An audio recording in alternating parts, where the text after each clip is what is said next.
Good morning and welcome to another exciting edition of Day 4 with the man Frank Scalish. Day 4, number 214. We're moving, man. We're piling them on. Yeah, so you get on Central Time at like 8:05, 8:10, and that's kind of our pre-meeting. It's been a while since you see me this fired up in a early morning deal. That is factual.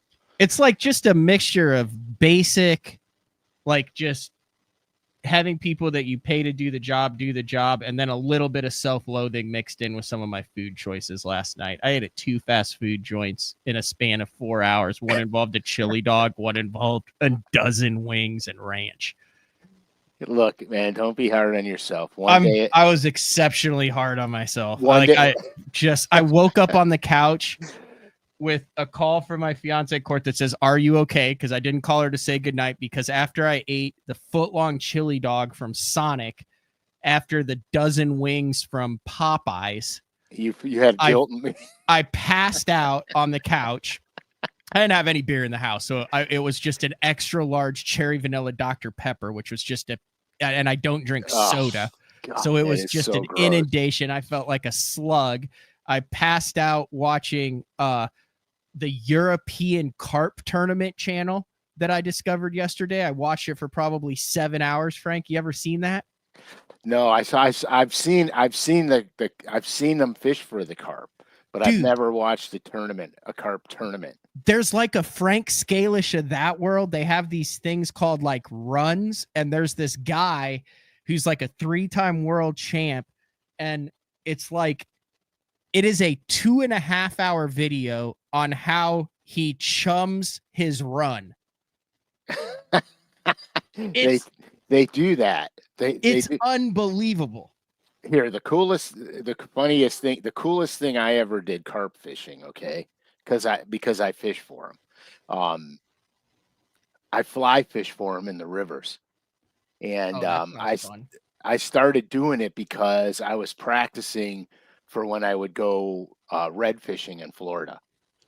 So I was practicing with the fly rod on the carp because they eat crustaceans too. So, I would throw crayfish imitators and stone flies at them. And it's pretty cool. It's pretty fun, actually.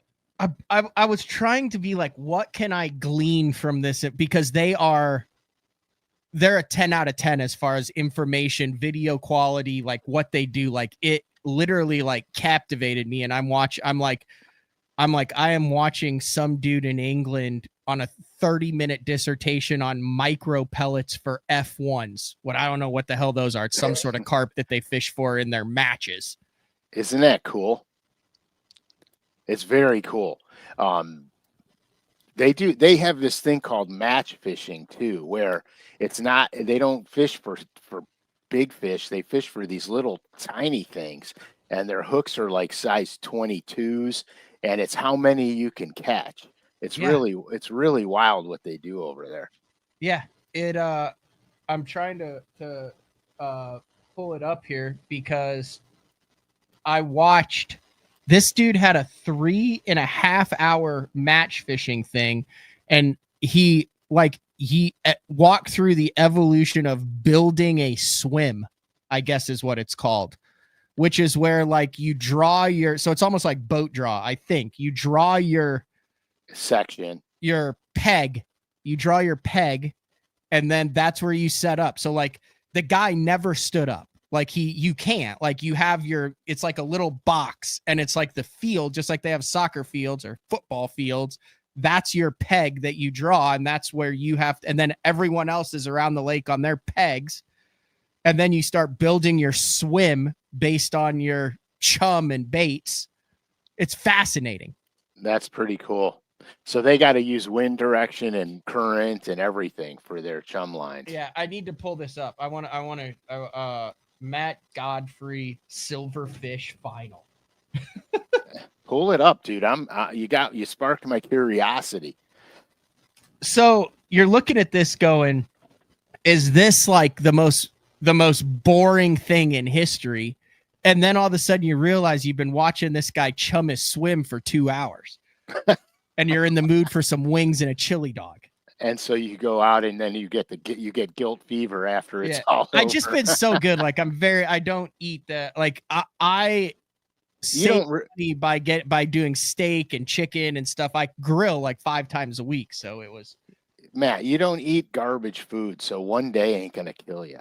I Might gotcha. make you feel like shit, but it won't Listen, kill if you. these guys find her, if they're upset, well, sure, I didn't even know any of this existed. So I don't think I'm not going to put any audio in on this. But like, so here at the beginning, and if they have a problem with this, like contact, there they are. There's the entry fee. Here he is. There's the lake. He's going to draw for his, he's talking about, he's like, oh, hey, we're at pre-tournament meeting, signing up, paying the entry fee. He's pumped. There he is. He draws his swim. He gets swim number, or peg, gets peg number 5, and then watch him go to work here. This is like I'm like, so at this point, Frank, I'm thinking, well, my God, how much does he spend in bait? And then I realize, oh, we bass fish tournaments. It can't be. Right on.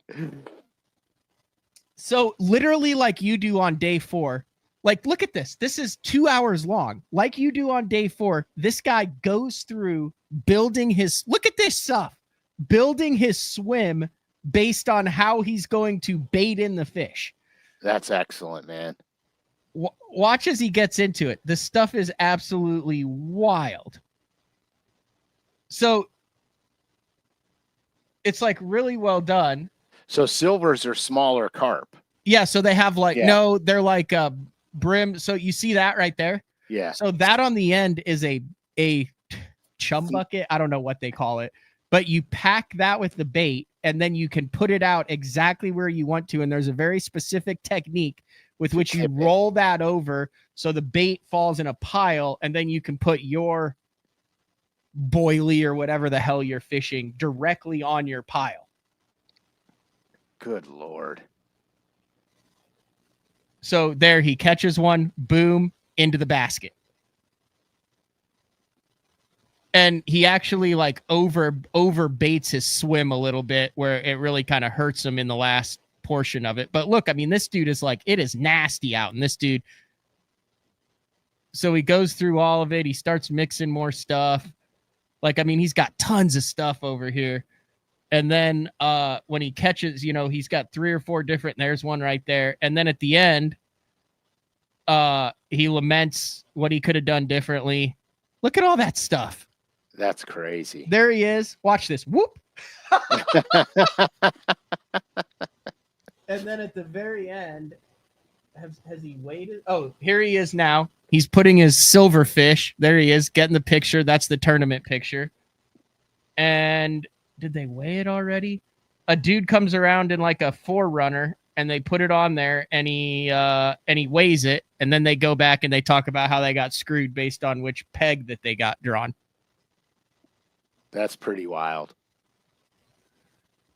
And that has 61,000 views. Dang. Like Tackle Guru is like basically like the tactical bassing or day 4 of this carp world.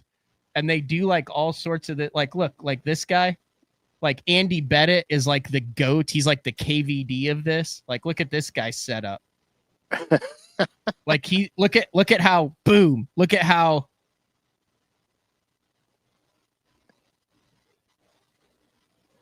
all sorts of different crazy stuff in it. And I mean, dude, you want to talk about technical? It's the most technical thing I've ever seen in my life. Yeah, I know that, dude. They take it to another level, like to an extreme level. Yeah. So anyway, that's what I did last night. So I watched that, and then I woke up. I had my contacts in. My eyes were welded shut. I had to like pull them out, get the contacts in. And here we are. So, yeah. So what I did last night was I had a battle with a thing called a bold-faced hornet. Oh, I've heard of those. They're nasty bastards. So 2 years ago, I was trimming my bushes out in the front yard, and I was on a ladder because they're huge. They're really tall. So I was on a ladder, and I was trimming the bushes with the hand clippers. And I had a branch I couldn't get through, and I hit it really hard, smack. Well, there was a bold-faced hornet hive in the bush, and I cut it with my clippers. And I was on a ladder, and the bush was really tall, so I was leaning way up high, and my shirt was untucked, and all them hornets got up inside my shirt, because when I was laying on the bush and the shirt was open, they flew right up inside my shirt, right from the nest that I cut in half. So I'm on the top of this ladder, and it's like a 12-foot ladder, and I wind up throwing the clippers on the ground so they spiked nose first in the ground, and I jumped off the ladder, and I peeled my shirt off, and my whole entire shirt was just black with these hornets, and I got nailed. Like I Hold got on. like You sent me a picture of the hornet. I haven't looked at any of this because I wanted to save this story for the show. Hornet 3. That. Yeah, so there's like 50 or 60 of them inside my shirt.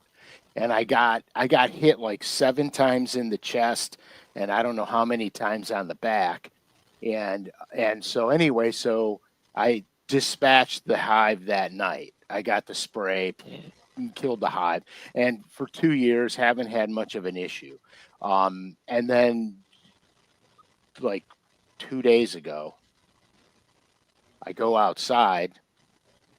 Well, it wasn't 2 days ago. Yeah. So I go outside, ignore the faulty paint job on the house, but I go outside, and that's sitting at the front door. That is the actual hornet's nest on your front door in Yes. Ohio. Yeah. Oh, And that looks diabolical. oh, it's evil. And so what you can't see is right below the hornet hive, there's a window in my family room, living room, a window. And then above the hornet hive is my bedroom window, which I have a window unit on. So you know how when you put a window unit in, your windows are up and everything. So I figure out that I could open the window downstairs, a crack, get my hand out and get the hornet spray, and I'm literally 3.5 feet from the hive. And so I go to Home Depot and I buy like 3 cans of that hornet spray, and I put my hand out the window. I open it literally a little bit. I put my hand out the window, and you see the hole, the circular hole in the hornet hive? Yep. I literally unload a can into the whole can. The whole can. And these things came out, and when I tell you, you have no idea how many are in there. There were hundreds of them, dude. It was like a black cloud around that thing. Well, a couple of them flew in the window because I had it open like that far. A couple of them flew in the window, and I smashed them against the wall with the curtains because I didn't want to get stung again. And so I don't think much about it, and I go and I check it, and they're still buzzing around. And an hour later, they're not buzzing around, but there's like 15 or 20 still trying to get in the hive, but they can't get in the hive. So I go get another can of this stuff, and I unload another can on this hive. All right. Okay. And so about 2 hours later, I go down, I get my push pole out of the garage, the push poles for your bass boat. Yep. I go get my push pole, and I'm like, they got to be dead now. It's been 2 hours. They got 2 full cans. And I go and I bash that thing down, and out comes about 50 more of them things. So I run around. Holed up in the bunker. Yeah. So I run back around in the house. I get another can. I'm on my 3rd can, and I unload the 3rd can into that thing. And so now I wait it out. So I do my stuff. The day progresses, and I go out there with a spade, and I take all of it off the side of the awning with the spade. There's a few flying around, but a few doesn't bother me because I've been stung a million times by them. So a few doesn't obviously bother not me. Allergic. Like what? A welt or an itch, or what is the bite like? It feels like a hot poker stabbing you. But I got why won't my bar go away on the bottom of my thing? I don't know. So it feels like a hot poker's poking you, but but I don't get anything. It'll swell up like the size of a quarter, and then Bald-faced hornet. yeah, they're nasty, dude. They're nasty. So So what's the conclusion to this? So the conclusion is, so I'm proud of myself because I wiped the hive out, but I keep seeing them. I keep checking. There's nothing there. I scraped it off the thing. I'm going to repaint all that crap this weekend. I scraped it off. I got it off, and I still see 15 or 20 of them buzzing around. Don't think nothing of it. Yesterday, I go upstairs and I hear buzzing in my bedroom.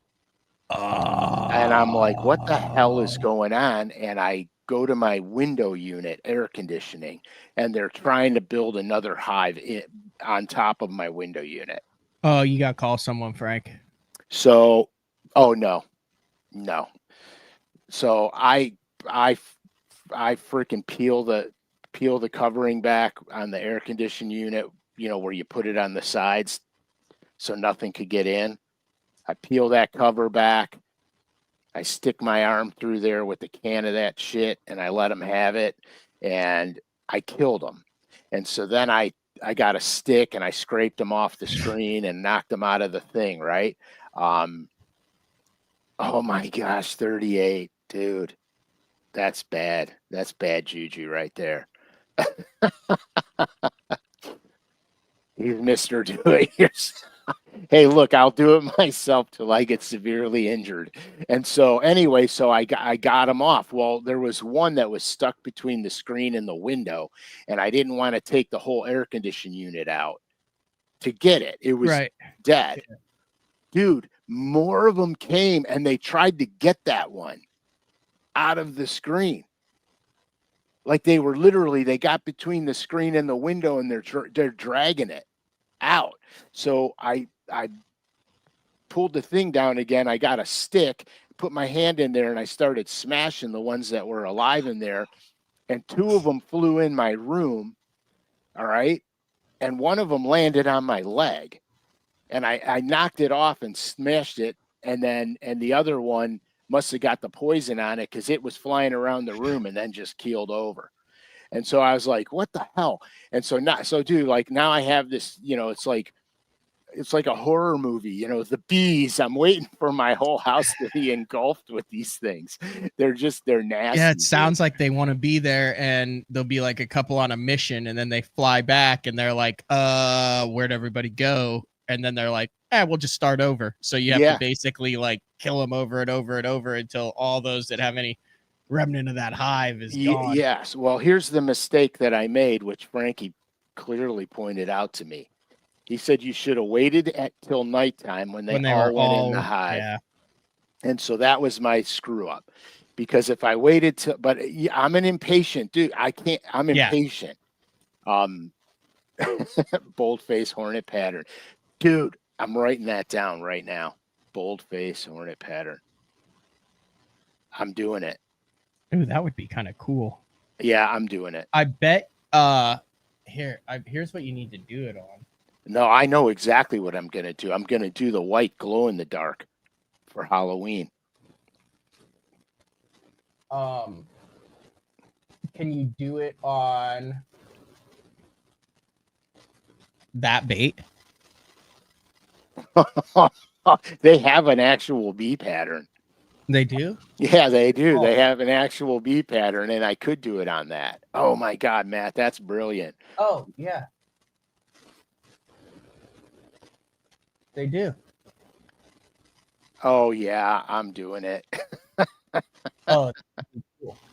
There's the bald-faced hornet. It actually looks like a bald-faced hornet. Dude, I could do that so easily. I'm doing it. I'm absolutely doing it. That's very cool. So yeah, so that's here's how it all started, okay? Because we're going down this rabbit hole, and I'm gonna bring this back to fishing. I promise you. So here's caller number 8. So here's what happens, right? So the reason I spotted this thing in the first place, which I don't understand how I missed it, because I trimmed the bushes and the hedges and weed eat it, and I never saw it. And literally, when I weed eat the ivy around the side of the house, I start in that corner where the nest was, and it's only 2 feet above my head. So I guess if it was a tree stand and I was a deer, I was smoked. But I never saw it. I never saw it. So anyhow, so how I found it was I was out fishing few days ago, and I had an issue with my live scope. And here, listen, this is why I use the bass tank, okay? Because I buy all my electronics from there. Because when I have any issues, I could call Scott at the tank, and he'll walk me through it on the water. If I would have bought the units from somewhere else, I don't have that option. And so he walks me through. We get my forward-facing sonar figured out. In the meantime, I have an old carbon on my dashboard, a Lowrance carbon, that was glitching like crazy. I updated it. I deleted all the waypoints out of it. I started over on the unit, and it was still glitching. So I said, well, they don't make them anymore. They're not going to make the lives anymore. I might as well look at a Pro, because that has better side imaging, the whole 9 yards. So I call Scott, and I'm like, hey, dude, I want to buy a Pro. So I give him my card numbers, and I tell him, look, I want it second day air. I'll pay for the freight. Don't care. I need the unit. I got a buddy of mine coming in from out of town, and we're fishing for, 6 days. So it's supposed to be here the other day. And that's when I found this nest. Okay. So I'm like, okay, I'm going to pre-do this boat. I'm going to take all the units off the front. I'm going to replace my forward-facing sonar transducer. I'm going to pull the old transducer off the carbon because I got a new anyway. So I'm in the yard, and I'm getting everything ready for said package to come in. And so then when I got to put it all together, it's only going to take me an hour or two instead of a half a day, because I'm getting everything going. While I was in the yard working on it, I'm in the back yard. UPS comes in the front yard, and I don't see the truck. I don't hear the truck. I don't know they're there. I walk back out front to see the wasp situation, and there's a sticker on the door saying, sorry we missed you. We'll deliver your package tomorrow. Oh God. And so that's the worst. I immediately call UPS. You're like, stop the truck. Yeah. So I immediately call UPS, because I don't know if the truck was there 10 minutes ago, 40 minutes ago, or a minute ago. And so, yeah, exactly. No. And so I said, can you stop the truck and tell me where they're at, and I'll drive over there and I'll get this stuff. I need it. And they go, no, but you could go and it's all recorded. And so I'm like, I need to talk to somebody in person. And so they connect me to a person who speaks very poor English, and I can't understand every other word. I don't know what he's saying. So I'm like, oh my God. I said, where's the package going to? Which UPS place is it going to? In place at the end of the night where you can go pick it up. I'll go pick it up. You can't pick it up. What do you mean I can't pick it up? It says you can't pick it up. It has to be delivered. He goes, but you could go on the app. You could go on the app, and you could pre-sign for it and give them drop-off instructions, like deliver it to the back. You know what I mean? So I go. I was ready to turn Heights into Grand Theft Auto trying to find that UPS truck. Dominic with the... Do we Can we give Dominic a $50 LureNet code? Sure, let's do it. Dominic, email me matt@basszone.com. I'll forward it on. We'll just send you a code. You can use it at lurenet.com. No strings attached, $50. Because I could just, you know what Grand Theft Auto is, right? You've seen the video of game. Course I do. I could just picture you in the Ram, just ripping through the slow children at play signs in Cleveland Heights, tracking down some UPS driver that's just trying to get done with this. Just trying to get done with this route. All right. Yeah. So wait. So this story is this is aggravating. So the guy says just go on the app, and you could pre-sign it, the whole 9 yards. So I'm like, you know what I mean? Because it's like my wife comes home from work. I say, we got to get on the computer. We have to have this thing because I have Bass Talk Live tomorrow and you're going to not be home. And I can't miss this freaking box because it's the third time and they'll send it back to sender after that. So we go on and we do everything this guy whom I could not understand.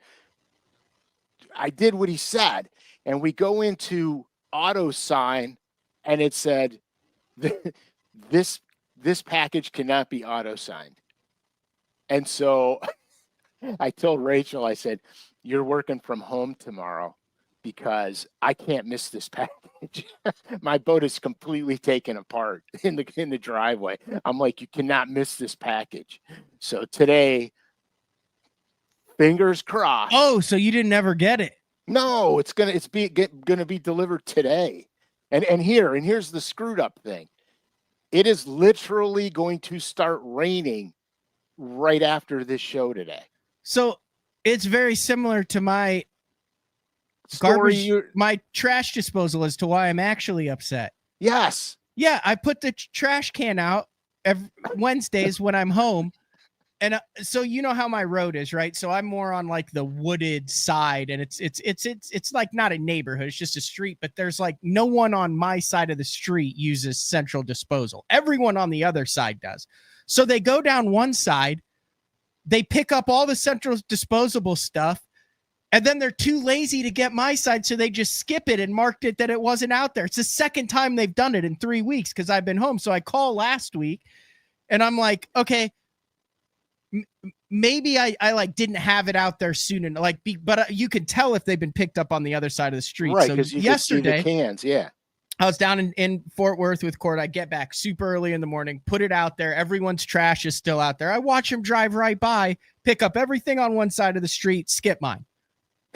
I wait until like noon. I'm like, well, maybe they're going to come back down never come back down. Call them.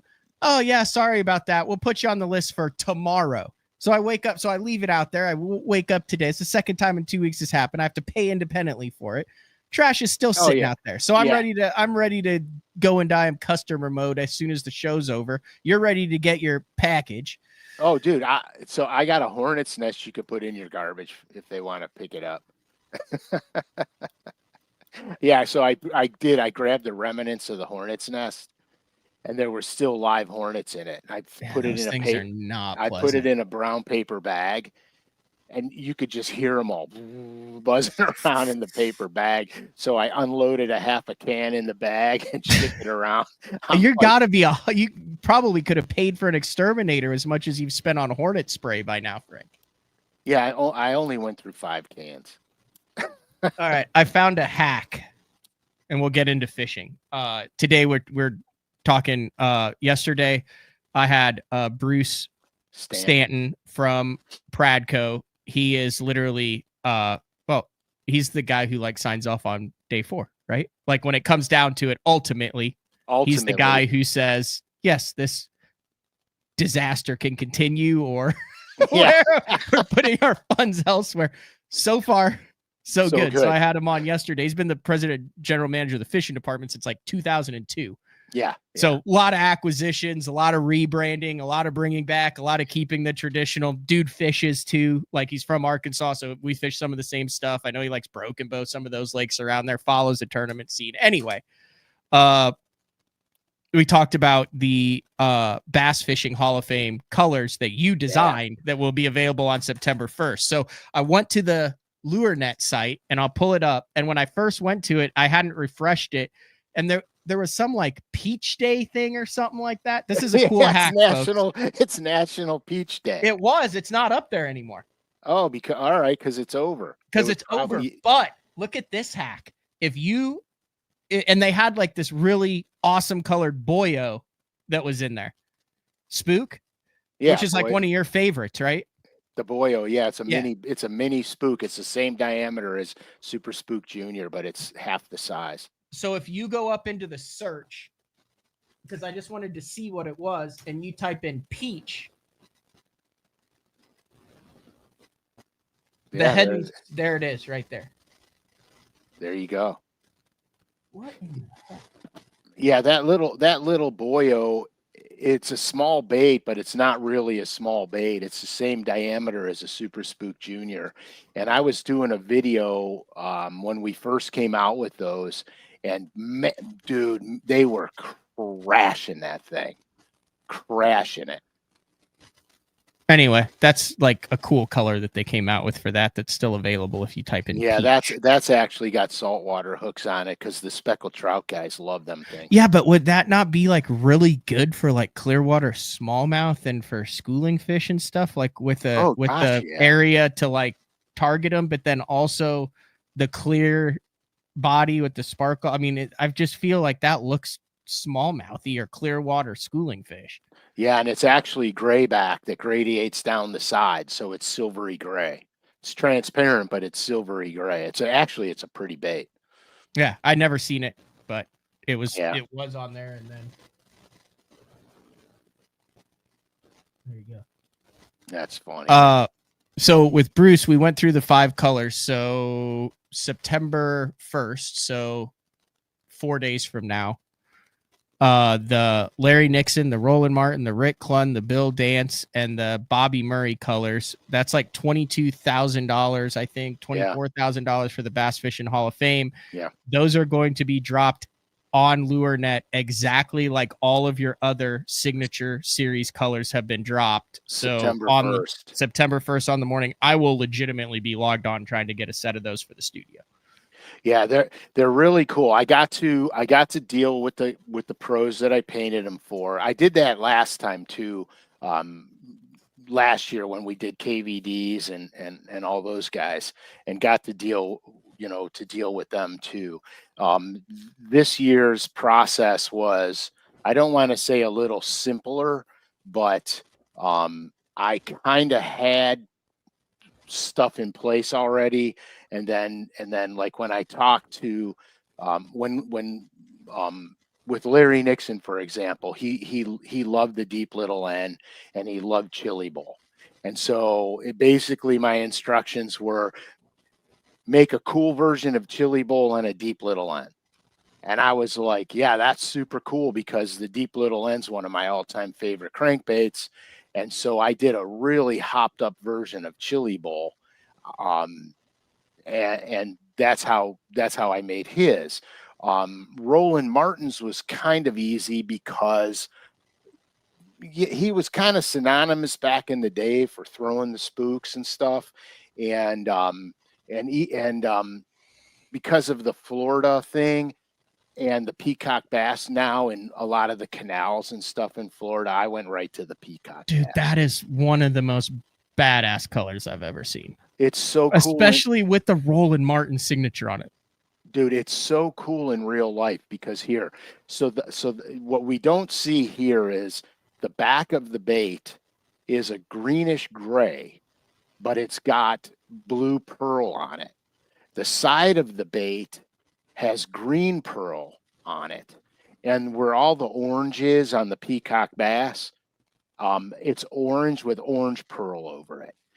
Just like a real peacock bass, because what I did was I got a million photographs of peacock bass, and there's several different species of peacock bass, so all their markings are not the same, but this one is more synonymous with what's found in Florida, and so that's why I chose that pattern to paint. But it was really fun to So do I know that you one. talked to some of these guys. Like, did you actually like talk with Roland about this at all, or just like Larry and a couple of those guys? I know some of this stuff. Like, you had guys last year that were like, "No, you got to change this," or "Oh my," you were like, "Hey, what are your?" I know you talked with Kevin about the one. Yeah, That you Kevin, did a lot. but right, and I know Kevin well, so he was easy to communicate with.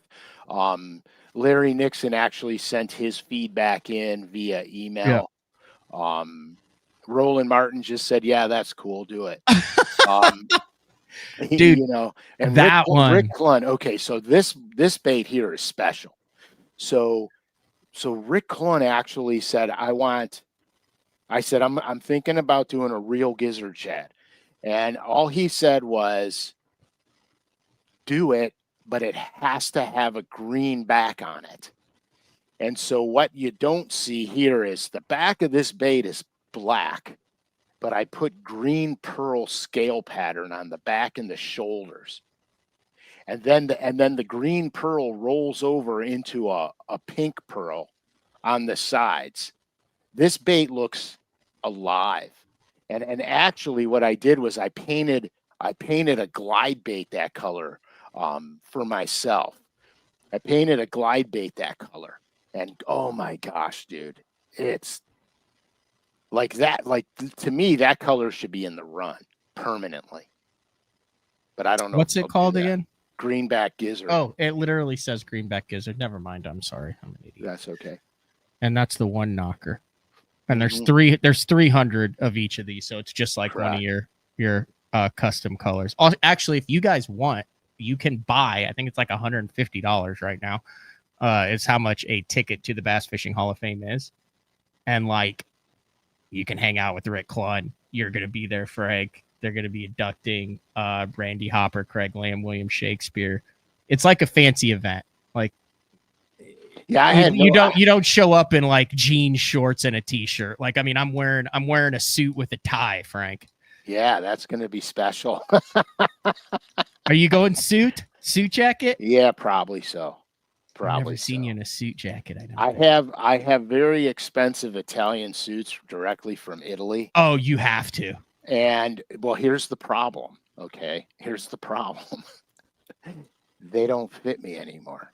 Oh no. Yeah, I got them. Like, how close are you? You got to be fairly close. I'm close, but the problem isn't my waist. The problem's my shoulders.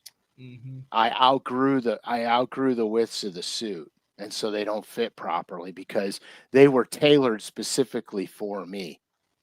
And so, and there's not enough material to take them out now. You know how that goes. Like, Yep. they could pull the threads out. There's always a little bit of material left over, so they could take it out or take it in.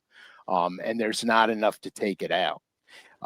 So that's where the I don't know. We'll see what happens. I'm working on it, but All right, back to it. yeah. This is a cool little bait here. Yeah, so Bill Dance, his is on the spitting image. Didn't he have it signed on the spitting image originally anyway? Maybe when it was with Excalibur. 100%. I think it was the Bill Dance Excalibur spitting image. Well, yeah, because they had his colors in it. Citrus, Bill Dance citrus, Bill Dance Tennessee shad, and stuff like that. So he wanted a thread fin, and so I wanted to do a realistic thread fin. Yeah, see how where it was side different. I remember that because I had that Yeah. bait. So I wanted to do a realistic thread fin. So I got a bunch of different photos, and the problem with photos of the fish out of the water is they're all sort of a little different. So I took the main attributes of every one, like the yellowish hue underneath the lateral line. That was prevalent on every thread fin. The color of the back, the color of the cheeks, the belly color. So that's kind of what I did. And so I made him, it actually in real life, that thing looks pretty wicked. But and yeah. then final, last but not least, Dude, No. this cracks me up because like I don't really know Bobby Murray personally, but I just like this is like just old school color on an old school bait. Yeah, so the crazy thing about the Big O is the Big O is actually one of the first original square bills. And to give a little bit of history on that, the first one was actually made out of wood, and which I have one of them. And it Fred was Young. yes, and it was actually made out of wood. And so it was kind of iconic that Bobby Murray would do the Cotton Cordell Big O because he's been around since the Big O, basically. So it was kind of appropriate. He was a little more particular what he wanted. Um, he just always thinks that a square bill should be chartreuse. And so I kind of had to work with him a little bit on convincing him that a chartreuse bluegill would be awesome. So that's what we did. Yeah, that's a really cool color. Is that the what size of the Big O is that? Is that That's like just the normal size? That's the 78. I think that's the one size bigger than the C77 Okay. or 76. I don't know how it goes. There's all 5 of them in the package like that between Cotton Cordell, Norman, and Hedden. 300 of each. All of those will be available September 1st. 100% of those. Oh, you could see the green back on that. Yep. On Rick Lunsby, really good in that photo. 100% of that goes to the Bass Fishing Hall of Fame. I think Bruce was saying it's $22,485. It'll be donated. You'll be there, Frank. I'm sure they'll have you standing up there with the $22,485 check. And I'm running out the door with it, bro. but that goes to the Bass Fishing Hall of Fame. It's really cool that the last couple of years they've involved you in this. I know you were at the mixer for the Hall of Fame. Yeah. You know what? Darker. Hold on, keep talking. So the reality of it is I got involved with it a few years ago because I was like, I couldn't believe that the new guys coming in did not know the history of our sport and the major players that formed what we have today, or in a semblance of what we had today. And I was really amazed at that. And so I said, okay, so I'm going to bring a little more attention to this to the best of my ability. Clearly, I'm, not on the forefront of bringing attention to the Bass Hall of Fame. It's been around longer than me. So anyway, so the reality of it is I just thought that it kind of saddened me a little bit that guys that love our sport so much didn't know a lot about the sport. Like there were young kids up here that were coming up that didn't know who KVD was. And I'm like, how do you not know that? That's like watching golf and not knowing who Tiger Woods is. I mean, how do you not know that? You know what I'm saying? And so, or hockey and who the hell's Wayne Gretzky? Yeah. Like you probably had to be shocked. You had to be like, what? Yeah. I was like, what? That's what I was like when the Hornets came out. Wow. Look at that head of hair, dude. Was I not I was like a quintessential Italian dude. Wait a second. So I was doing a little research. So you had that head of hair, right? Oh, yeah. And that look, and then you were wearing, oops, that's the wrong one. Why is that not showing up? Then I had a long hair. Hold on a second here. I know. There you go. Then you were wearing suits like this? Oh, yeah, dude. My suits were Those custom. Are all that I just Googled Italian suits. Yeah. Italian. How do you say it? Italian. Italian. Not Italian. Not Italian, dude. Italian. Yeah, they'll beat you and put you in an alley. I do not doubt that. Yeah, no, so here's how those suits with that head of hair. Oh, yeah. So back in the day, I did marketing and advertising, and my mom had a very high-end women's clothing store. And so she would go to Italy and buy women's clothes from Italy to sell here. Yeah. And so people could go to her store and they would have one of a kind beautiful garments to wear. So when she was over there, because she would buy it so inexpensively, she would get me all these suits. Okay. And then I would get them and then have them tailored to fit. And so yeah, it was really cool. I mean, I used to dress to the nines, So bro. did you wear an Italian suit to the Dinner of Champions when you made the classics? I probably did because Yeah, would have it had fit to. me. Yeah. And then I have ties. Like I was a tie fanatic. And so I have all these super high end silk tie. Dude, yeah, man. Yeah, those days are over. Now I spend my life in jeans, short sleeve shirts, and sandals. Yeah, well, you're an artist, Frank. You can Yeah. you're supposed to be a little bit eccentric. Yeah, I could go to my closet and grab one out and show it to you. One of the Italian suits? Yeah. Oh, go get one. Oh, all right, hold on. Go get one. All right. Frank is on his way to get an Italian suit out of his closet that he may or may not be wearing to the Bass Fishing Hall of Fame. We got a lot of feedback going today. All right. Oh, whoa. We have a special appearance. Frank leaves and Bama jumps right up into the chair. But yeah, September 1st for all of these lures, the Larry Nixon, the Roland Martin, the Rick Clunn, the Bill Dance, and the Bobby Murray on LureNet. I think they're like $14 a piece on them. All right, Frank, let's see the Italian suit. I don't know how this is gonna look, but oh yeah, look at that with the silk tie. oh yeah, look at that. That's nice, man. Yeah, that's very nice. And that's a shame that doesn't fit. Yeah, see, it's a little snug in the shoulders. I have noticed so I've just turned 41, and over the past 5 years, I've definitely like filled not like fat wise, but just like you get the filled out dimensions of like your shoulder, because I don't like lift weights, and sometimes I'm like, I don't know where all this like mass is coming from up here. I think it's just natural. It's age. I mean, you go from a boy to a man, you know what I mean? And which is crazy because I work out every day, but I don't work out to be big and strong. I work out just to stay in shape. Mm-hmm. And but I gain mass in my shoulders, my neck, and stuff like that just from working out all the time. And then I went to put on the suit and I'm like, holy crap, I got my arms in it, but it was like, you know what I mean? So I'm trying to get my Western loaded to the silk suit jacket for my for the wedding here coming up in 2 months, and it's hard to find one that fits perfectly. It really is. Without like, I actually am taking one to a tailor tomorrow. You have to tailor them. Like all mine are mine were so fitted that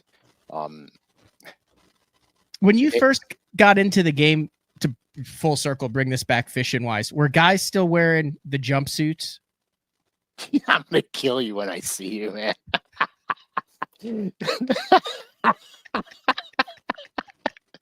No, they did not wear them when I got into the game. However, I tried to bring it back and it failed.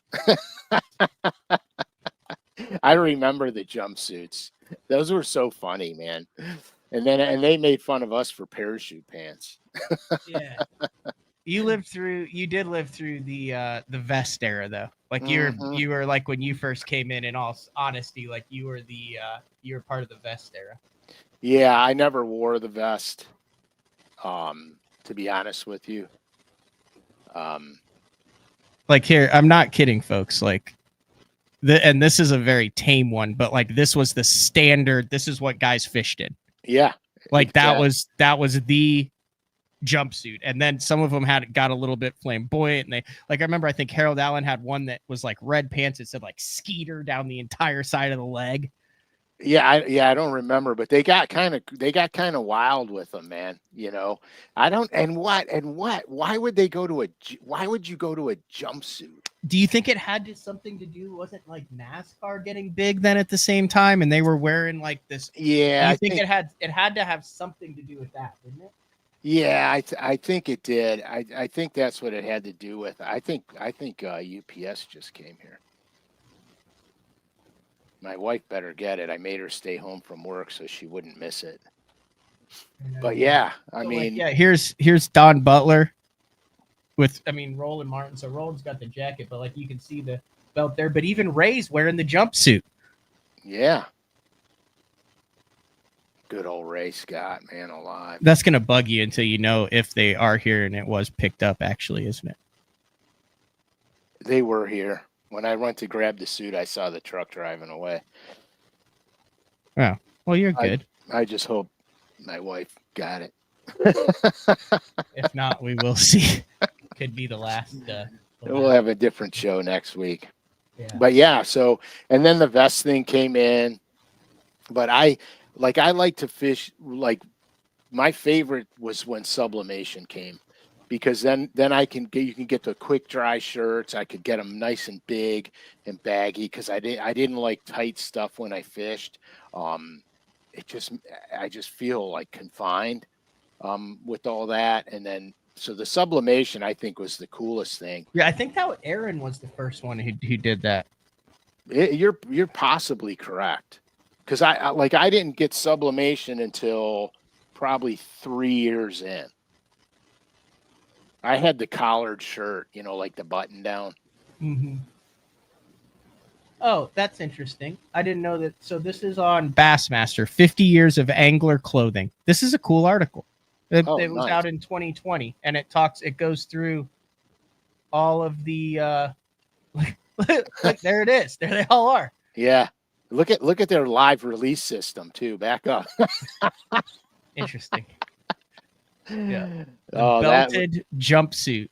It was an early uniform adopted by many fishing bass tournaments, like this one in 1971. Sam Rayburn. Golly, dude. Oh, look at that. There's Don Butler with the Okie bug. Well, that's crazy. I'm pretty sure this is an Okie bug right here, isn't it? Yeah. Yeah. There's Don Butler with it. And I believe Maynard, I haven't heard from Maynard in a while. I believe Maynard sent me this one. That's an OG Okie bug right there. That's from the 70s. Look at all the jumpsuits.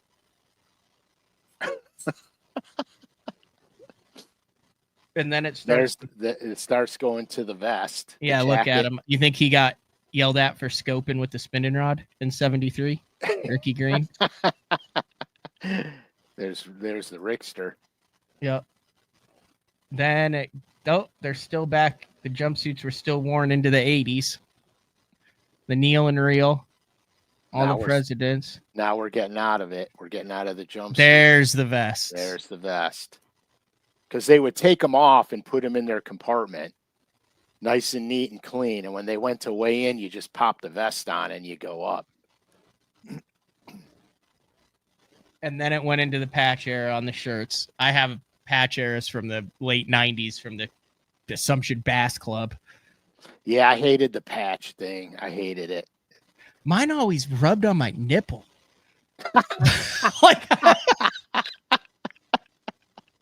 I remember I had a it was when the Columbia, whatever that Columbia one was the first like design for fishing. And I had Assumption Bass Club, Bass Federation Nation right there. But I mean, I would have like a raw left nipple after every tournament because of where that was embroidered in there. And every time I made a cast. Oh my goodness gracious. And yeah, so there's remember the Tritons and all the jerseys? I actually had that jersey my rookie year. There's sublimation right there. Then it went to the sublimation. Very cool. If you go to the Bass Fishing Hall of Fame, you can see all of that stuff. So that is super cool. Did not see us going through that entire article on today's show. No. So, real quick, you need to talk about a thermocline and a live drain, I think. Oh yeah, we can get into that for sure. Is it too lengthy? Do you want to save it for another show? No. Are you good? Yeah, I'm fine. Yeah, no, let's dive into it. So when did I call you? Sunday? Yeah, No, it was 2 days ago, 3 days ago. 2 or 3 days ago. So last Friday, I went with Juice to a local lake, and it's about a 2,000. We'll call it a 2,000-acre lake. So it's big enough that you can run around the lake, but also small enough to where you can kind of keep tabs on them, right? It's like when you got that yard that's big enough where you're not exactly sure where your dog is, but it doesn't take you long to find him.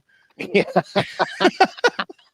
or your yard, or you kind of know where the hornet's nest is, but yeah, I got you. So it'd been hot. This is cool because this involves involves a deep dive app, involves a lot of different aspects. I'm trying to think of how I'll just talk about what happened on the day. Well, let me ask you a question. So when you were out looking around, where did you find the thermocline at? Right off the bat, it was the most defined thermocline at 12 foot that I had ever seen. So drop the scope or the 2D, looking down on the 2D, anything. I mean, straight line, pure fuzz underneath it. Almost all of the fish were hovering on the thermocline. And it didn't take us long to realize that those were 10 to 12 inch crappie. Yeah, almost all the crappie were on the thermocline, which I thought was weird, but they were literally hovering on, hundreds of them all over the lake, just hovering on the thermocline. Have you seen that before? So I'm going to be an idiot right now. When you told me you were seeing the thermocline on your live scope, I almost lost my mind because I was out a few days before you told me the story, and I was on a lake and I thought it was debris matter in the water because my thermocline was also on the lake I was on, because it's a shallow lake, was also 12 feet. And I thought it was debris. And so I kept turning the game down to get rid of it. I didn't realize you could see the thermocline on forward facing sonar, and I am such an imbecile. And I didn't put two and two together until all the fish I was catching were coming out of 8 to 10, and I didn't put it together. I just said, man, they're just never deep in this lake. And I so my bad. So go on with your story. So we didn't. You like it better on that side when we're both even, right? Yeah, man. Okay. I do. I like it like that. So I was thinking back to the Frank Scalish shows where you talk about what you want to do in that. So it was a dual. We were going to catch some crappie. We were going to catch some bass. So I had some brush piles that were in like 12 to 14 foot, right?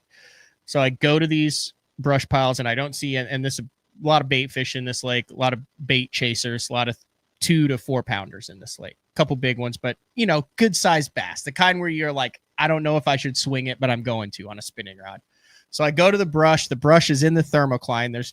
We catch like one fish out of it. There's not that many. So I'm thinking, okay, what I need to do is I need to find structure or cover structure that meets where the thermocline ends. Like you've always been big on that. Like if you get on the water and you know where the thermocline is, you want to find the cover that's above it, the first cover above it. Right. So I needed to look at 12 foot or less. Or if you are the bait's in 15, you need to find structure that comes up to 15 foot because then the bait will be on it. So I had that in the back of my mind. So what I ended up doing, and I was 100% scoping because I had minnows and jerkbait and stuff on the front deck. I was out with Juice. Is I started going towards shallower water because I wanted to, I wanted to get to where there would be no thermocline. And I get up in 10 foot and I look around. I'm in a part of a lake that it looks like hot garbage. It's 88 degree water. The bank is a mixture of water willow and cattails. It's just a sloping, soft bottom, no hard bottom, nothing, just junk, right? Kind of just silt and rubble. And I get up to 10 feet and I'm way further back. Like I'm on just this trash flat, probably 2 football fields away from where I thought I was going to find them. And all of a sudden really tight balls of shad start showing up. And then I see one 100 foot out and it's shaped like a C, and behind it, wolf pack. Fire out, boom, 3-pounder. We fire out, 3-pounder. Stand back up, rig, another ball of bait, lots of fish underneath them. Long story short, I started, like lollipopping around to figure out where that, and there was about a football field size right where the thermocline ended, where 90% of the bait in that entire section of the lake was, and 90% of the bass were. And there were probably 10 to 15 wolf packs of 20 to 30 bass in each wolf pack. And I'm going to show a couple pictures of it just to, oh God, not to tie the show together, but I did take a picture of the chili dog from last night. Why on earth would that ever make it to your phone? Well, because I sent a picture to my buddy Greg and said I hate myself. All right. But it was so delicious. That's fair. So, I was so excited with it. I'm going to show a couple of the pictures just so you know what we're working with. So I started to see things like this. There you go. Which is the live scope, and then you see those marks underneath it. That's like a bunch of fish that are underneath the balls of bait. Dude, your live scope is good. I can see a hand down there. And then I started to see stuff. There you go. Like that. So that's bait. Oh my! And there's bass underneath it. Yep. Oh, we're showing live scope. Guess we'll have to talk to Clay next week. And then, heaven forbid we show an effective way to target and catch bass. He was good today. I know. He just said I'd rather see the chili dog than the scope.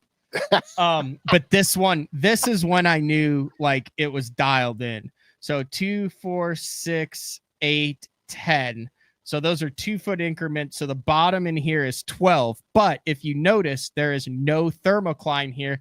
And look at all those bass that are chilling. Those are all bass on the bottom, Frank. Oh my God. Dude. That are chilling below that ball of shad.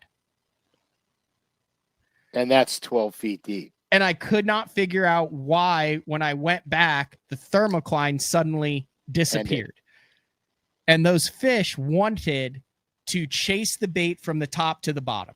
And they wouldn't do that, I would assume, because of oxygen content at the thermocline. So when they got back there, you would see them low, you would see them high, you would see them pinning the bait on the bottom. Then they would come up and bust them. And like, these were like some of the nicer fish, but like there's Juice with one, like that's a good fish, right? Yeah. Hell yeah.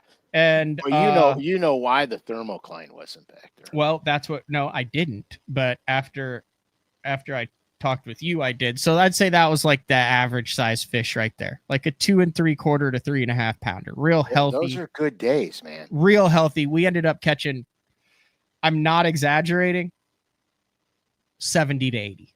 Oh man. Like Juice was like, he said it was one of the best days he's ever had in his life fishing. That's good. So there's another portion of the lake. It's like two kind of big arms. And so I'm like, oh, well, this one looks similar. So I go over to that portion. Thermocline's still in 12 feet.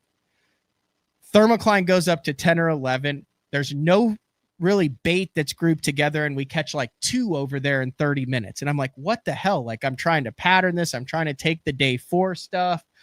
And they should be there. It's the same type of bank. It's the same thing. It's deeper out, the thermocline. But I'm like, why is there still a thermocline here? Why are there no fish? Why are the bait fish grouped up? So a couple of days later, I call and I'm like, hey, I'd totally forgotten to tell you about this because it was so cool. And this is kind of where you take over, where I had the aha moment talking with you about it. Yeah, so he was telling me about it, and I said, well, you guys had rain like 3 days before you went. He goes, yeah, we did.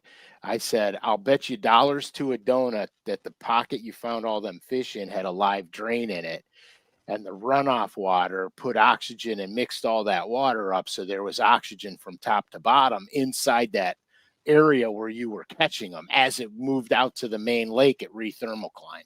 And so you had a good, because of the live drain, you had oxygen from top to bottom and, from the surface to 12 feet.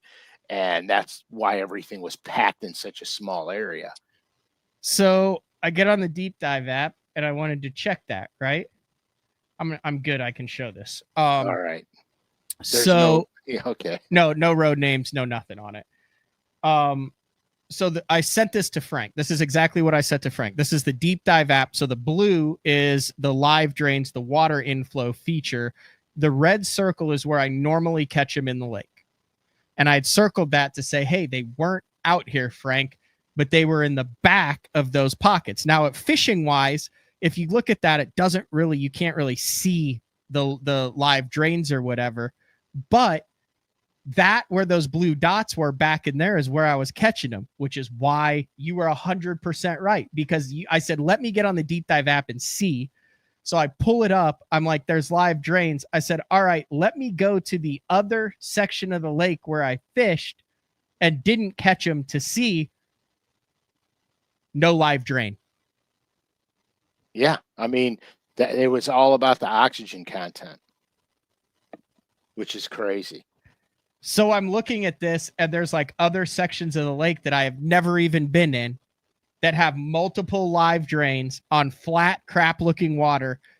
And it occurred to me, we could have gone, back there. Those fish have never gotten any pressure. The reason we weren't seeing any in large amounts of areas is because they were concentrated with the most bait and the most oxygen, and they were the happiest and the healthiest. Yep. And I missed them probably by 1,000 yards, catching another 80 in 2 hours in the other drain. Yeah. Oh yeah. 100%. It was so cool though. But that's why the deep dive app that shows you the live drains is so important. Because they're active. And because I asked you, I said, did it rain? And you said about 3 days ago. Mm-hmm. There you go. But I had never caught him there. I've probably been to that lake 5-6 times before. And I've caught him consistently in the same areas of the lake. Mm-hmm. And they were just not there. And it was really cool. And then I started thinking, how many times have I driven past trash looking areas that makes no sense and been, man, it's a really tough bite today. Thermocline, turnover, all this stuff, and completely missed where 90% of the fish were. Yeah, it's crazy, but you did good. But you did good though, because you used the process of elimination, right? Which was helpful because the lake is small enough to where you can systematically, like I said, it's a big lake. You can run it and all that stuff. It's not like you can't see, the entire lake or anything. It takes a while to run it, but it's manageable enough to where you can take a section and systematically break it down. Yeah. Yeah. That was cool though. That was super cool. Gabe, I was catching them on a 3.5 inch minnow, but I was throwing a 3/8 ounce head on it. So I was bombing. I was basically punching the shad balls with the minnow. If Juice was throwing the like 16th, 1/8 ounce stuff, because these fish were only 3 to 6 foot, a lot of them, and they were less than 10 foot of water. And it had to be, you had to get one that said, I want that. And as soon as one said he wanted it, they all wanted it. But if you gave them a chance, if you gave them an option, they wouldn't eat it. It had to be you either eat it or the thing's on the bottom in the silt right now. And 9 times out of 10, they said, we'll eat it. It was a cast, engage your reel, just crank, and then boom, it was on. That's crazy. So you had to go through a lot of different weights and minnow sizes. Yeah, I started out with a 6-inch minnow on a 3/16, which is my standard anywhere I go. Then I went down to a 5-inch on an 1/8. Then I tried some hair. Then I went to a 4-inch on a 3/16.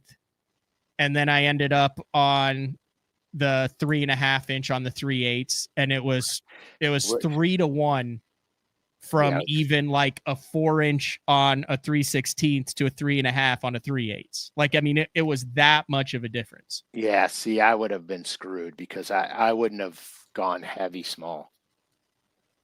I would have went heavy big, but I don't think I would have went heavy small.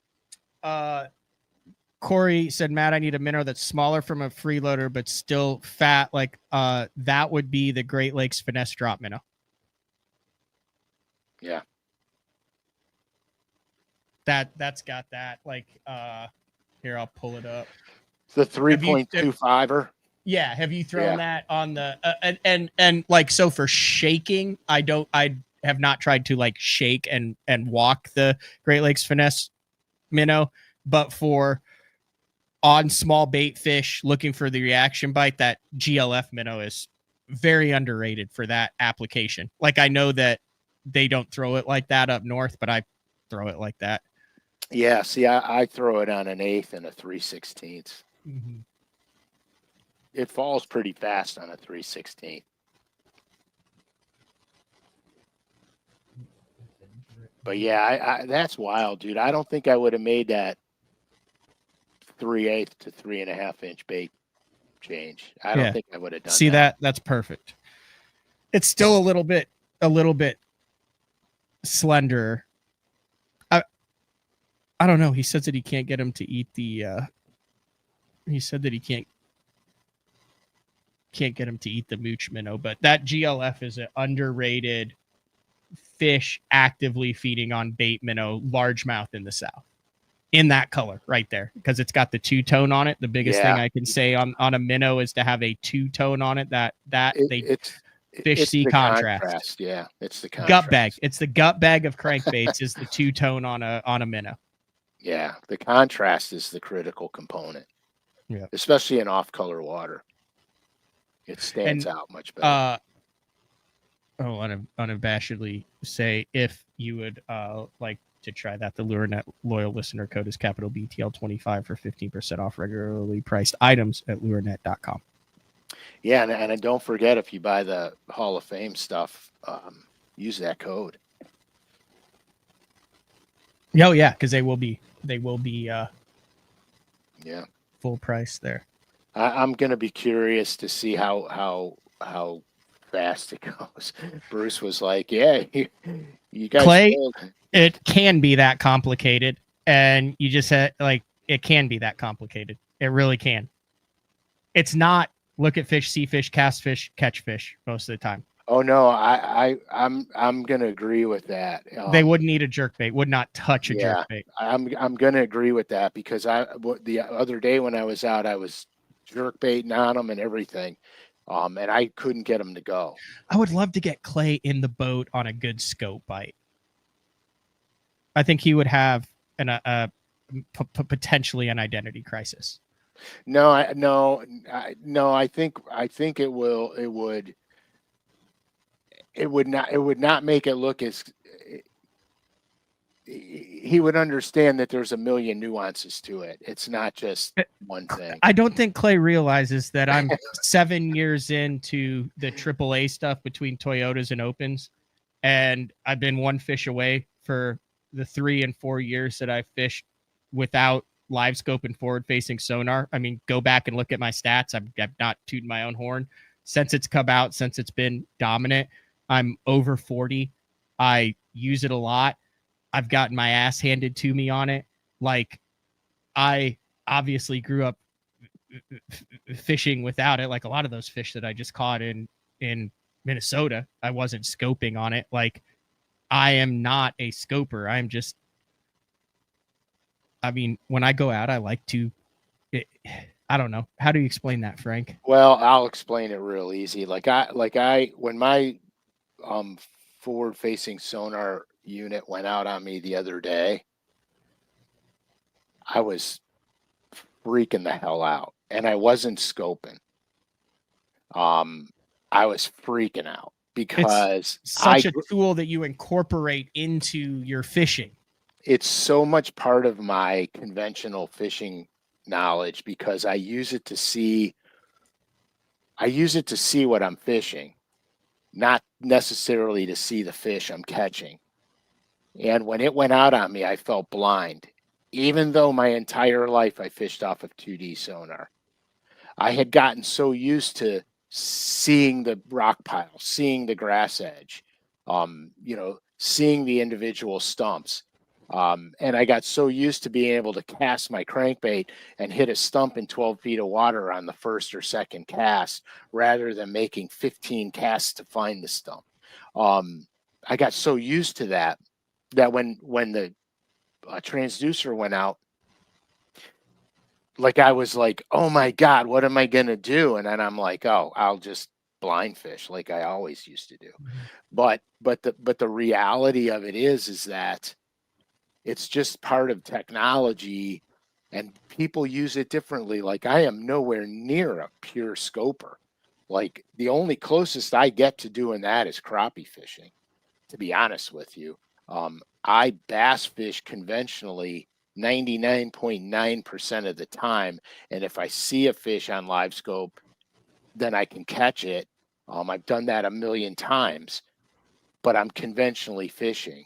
And so that's kind of like I was talking to Frankie the other day when my carbon went out on me. I'm like, I should just pull the 12 off the front and put it on the dash and get a little 10-inch because all I use it for is a map and a small sliver of 2D sonar, just so I can make sure that I'm on the right break lines when I'm following things around. But Like I mean, what I was doing with juicer, pure scope, like 0% chance I catch those fish or even know those fish are there, or I'm fishing in that area without forward facing sonar. Like that is would never a pure forward facing sonar bite. And I love the hell out of it. Yeah, and see, and I haven't come across that yet. But I haven't really. Dude, I had one. So like you could tell it was very interesting. Like the schools would school up based on size, which you wouldn't think like when there's all this stuff going on, but like there would be like 10 to 12 and you'd look and be like, okay, those are all 3+ pounders. Whereas you could tell there were others that had, a lot of 1.5 pound, 2 pounders in it. So I get out and I hook one out of like the big group, right? And I'm reeling it in, and you can watch them. It's like lemmings. You can watch them all follow the one that's hooked. And I'm like burning it back in, right? So I get this one on top and I catch like the smallest out of the group. It's like 1.5 pound fish. It's got the minnow sticking out of the corner of his mouth. I can see it all, 2 foot, 3 foot visibility. So I'm reeling it in like that. And behind it, I see boils. And I'm like, oh my gosh, cast behind my fish, cast behind my fish, cast behind my fish. And as that fish comes to the side of the boat, we never caught one over 4 3/4. 4 3/4 was our biggest fish. Like a 6 pounder comes out of that school and just engulfs that 1.5 pounder, half of his body. Like, so my fish is here and then the big fish, like right next to the boat. So I'm like holding it there. And I mean, all this happens in 5 seconds, right? But I mean, they're like that. Like, here's the little fish with my bait, big fish, just holding it, just sitting there going like that at the side of the boat. And I'm going, oh my gosh, look at that, look at that, look at that. And Juice is like, I see it, I see it, I see it. He's got a backlash. He's trying to get his minnow down there. And then there's like 3 and 4 pounders underneath it, just snaking everywhere that you're visually seeing. I mean, it was Shark Week National Geographic chaos for that 10 seconds. But like, that whole school, I caught the smallest. Every single one of those fish at that school was bigger than any of the fish we ended up catching. They were all 4 to 6 pounders, like 4.5 to 6 pounders. But like, that was the only time we saw them, never saw them again, and never got one of them to bite out of it. DD22 on 17-pound line and a glide bait. But they're moving so fast. That's why you have the 3/8 and that, and they're keyed on that little stuff. That's crazy, man. I would have never gone to that small minnow and that heavyweight. You got to think of it like a plug, Frank. You got to think of it like you're not just going to go out and have 8 DD22s tied on your front deck. You have to think of it like the other stuff you've done with day 4. Right. I got to break it down. I have to break it down better. It's like it's like a jig and spoon. Drop fast, crank up, drop fast, crack up. You get a reaction bite out of it. I gotta change my mentality on this minnow thing. Think of it like Hey, I'm a work in crankbaits. progress. No, I know. It's like a crankbait. Sometimes you have the square bill minnows, you have the deep diving minnows, you Yeah. have the mid range minnows, you have the big bodied, the shallow, the ones you burn, the ones you bang off stumps, the ones you catch schooling fish with. You have the citrus colors, the natural colors, the cold water stuff, the summertime stuff, the grass stuff. Yeah, that's insane, man. That's a whole facet. I'm learning though. I'm learning it. We'll be good eventually. All right. What else you got for today? I just got. Oh, yeah. You have to go install all that. Well, yeah, but the rain's coming right now. I'm so. It's God giving me patience, man. Be careful what you guys pray for. Don't ever pray for patience. I'm just saying. But yeah, dude, it's just I'm an impatient individual. And Frankie will tell everybody. When I get a bug up my, I'm ready. We're doing this and we're doing it right now. Not waiting. I'm not waiting. We're doing it right now. And that's a problem. I gotta kind of just take a deep breath, calm down, relax. Frankie with a solid derb up at Oneida last weekend. Yeah, he had a top 25. Wasn't bad. I mean, you gotta, I'm glad that he's popping around and going to lakes all over the place, because I think you learn more. The more variety of water you can see, the more you learn. Yeah, and that's important. Yeah. All right. Today is August 28th. So yeah set your Monday, September 1st. Set your alarms reminder for that morning. I don't know exactly what time it comes out.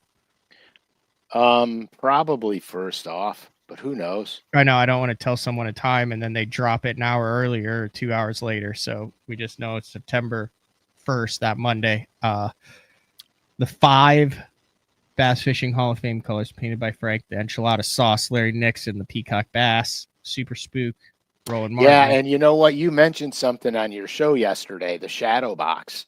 The shadow box are my original paint jobs on the baits. They're signed by me. They're originals. Yeah, and that will go into the silent auction, which will be on bassfishinghof.com through BidPal. The winner gets that and a guest spot on BTL. Yeah, so I'm going to talk about that shadow box for 2 seconds, and then we could go. There's only 3 hand painted originals. Pradco has a set. I have a set, and the shadow box. Those are the only originals out there. So did Joey Mac and Cheese buy last year's with the KVD and all that? Holy crap! I think he did get that one. Yeah, and then we had him on the show, and then it turns out that it was like having like a normal guest on the show, and it was like one of the best shows we've done. Yeah, because he had all of the OG lures and all that stuff from back in the day. Yeah, 100%. That's how he got. That's how we introduced Joey to everybody. Yeah. Merch is finalized, and we are looking at